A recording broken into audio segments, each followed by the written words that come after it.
Aujourd'hui, on fait de la bière.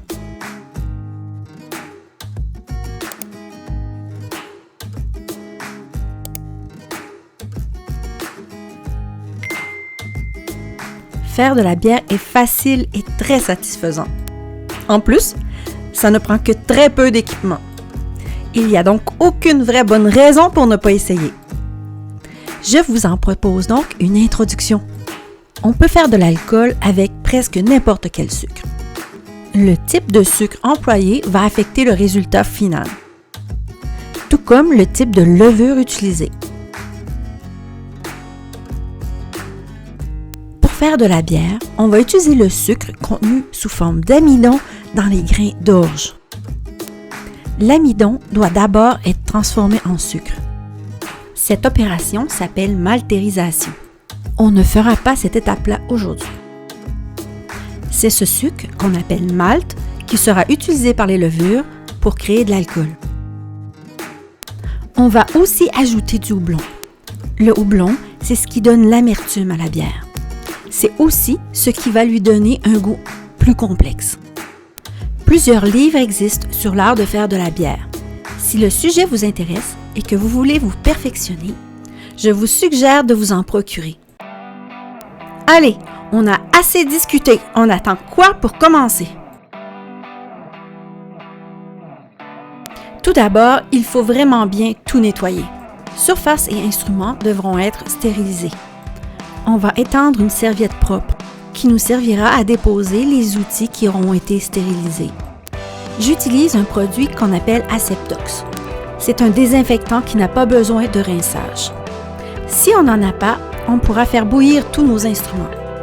Ici, on va suivre tout simplement les instructions. On va donc dissoudre 1/4 de cuillère à table d'Aseptox pour 1 litre d'eau tiède.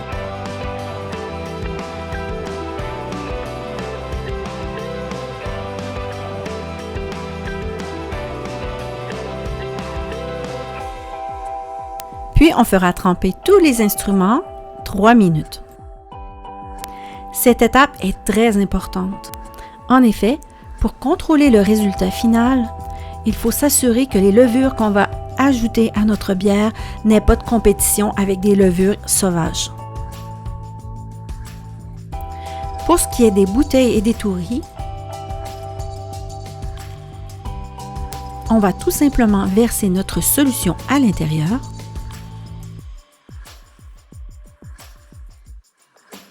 Puis, on va tout agiter.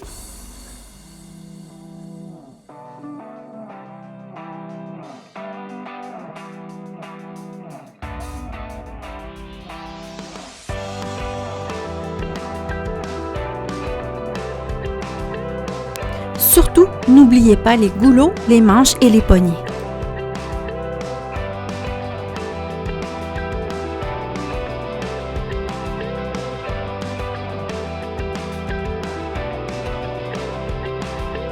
On va ensuite tout déposer sur la serviette propre. Ça pourra tout doucement s'y écouter.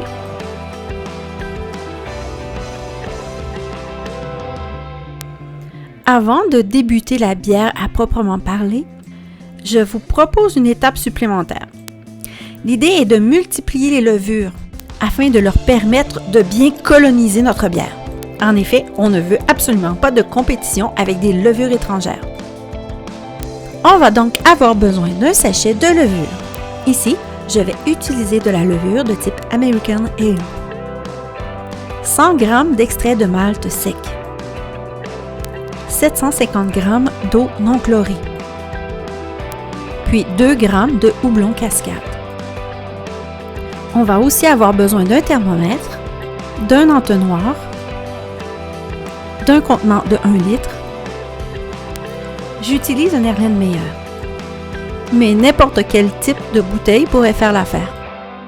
Enfin, on a besoin d'une bonde. Quand on cherche sur le net, ce dispositif peut porter plusieurs noms.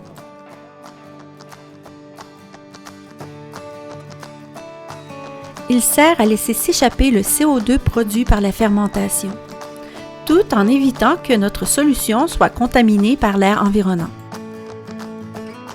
Si on n'en a pas, Plusieurs alternatives sont proposées sur le net. Je vous propose, moi, l'option suivante, qui n'est constituée que d'un bouchon s'adaptant à la bouteille et d'un tube.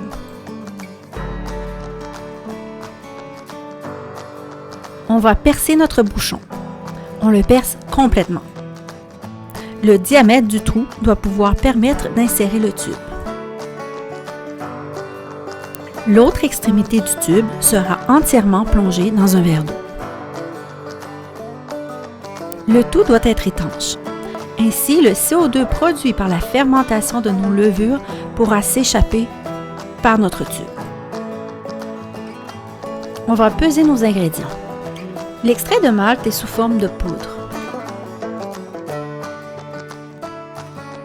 Au contact avec l'humidité de l'air ambiant, il va devenir très vite dur et très difficile à utiliser. Il faut donc le conserver dans un contenant très étanche et si possible à l'abri de l'air.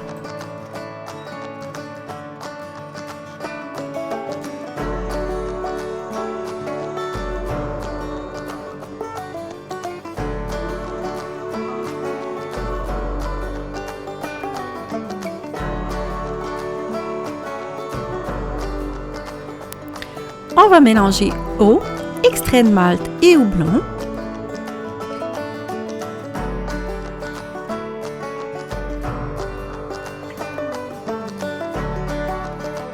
Et porter le tout à ébullition. On va ensuite tout doucement laisser mijoter à couvert pendant 60 minutes. Il faut ensuite laisser refroidir.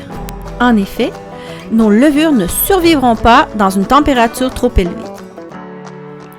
Lorsque la température atteint 22 degrés Celsius environ, on verse notre mélange dans notre bouteille, puis on ajoute les levures.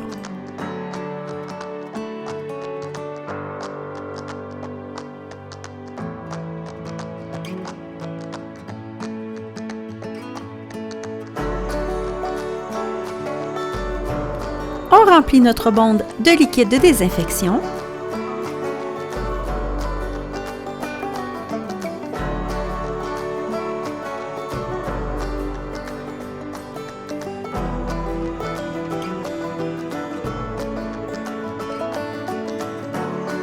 Puis, on la met en place. On va voir agir la vie très rapidement.